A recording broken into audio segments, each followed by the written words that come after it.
Pulling அது எப்படி பண்ணுறது காலை எழுந்ததும் எதுவும் சாப்பிடாமல் இதயம் வளத்தை வாயில ஊத்தி நல்லா கொப்பளிக்கணும் அப்புறம் அதை துப்பிடணும் இதுதான் ஆயில் புல்லிங்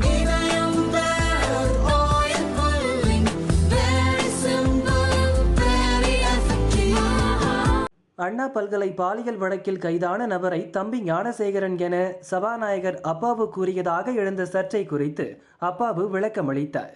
தம்பி ஞானசேகரன், நீங்கள் அந்த வீடியோ ஃபுல்லாக பார்த்துருப்பீங்கள. நான் கடந்த 10ஆம் தேதி நிரஞ்சன்னு ஒரு தம்பி ஒரு புக் எழுதினார். இந்தியாவின் வெற்றின்னு நினைக்கிறேன் அந்த புக்கு பேர். அதை வெளியிட போகும்போது நீங்கள் சொன்ன பெயர் கொண்ட ஞானசேகரன் ஒரு ஆள் எனக்கு துண்டு போட வந்தார். அந்த துண்டு போட்டோடனே என்னப்பா ஞானசேகரன் சொன்னோடனே எனக்கு பயமாலாம் இருக்குது, நீ அந்த ஞானசேகரனா? இல்லை, நான் அது இல்லை அப்படின்னாங்க. ஜாலியாக பேசினேன், அவ்வளோதானே தவிர அந்த ஞானசேகரனா கையை காட்டி தான் என் தம்பி ஞானசேகரன் பெயர் கொண்டவர் தான் இந்த தவறு பண்ணியிருக்காரு. அதுக்கு தான் 3 IPS ஆஃபீஸர் பெண்கள் போட்டிருக்குன்னு சொன்னோம்.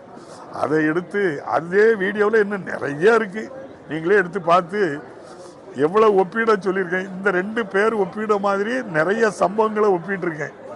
அதெல்லாம் நீங்கள் போய் கேளுங்க, அதெல்லாம் எடுத்து போடக்கு தயாராக நீ கேளுங்க.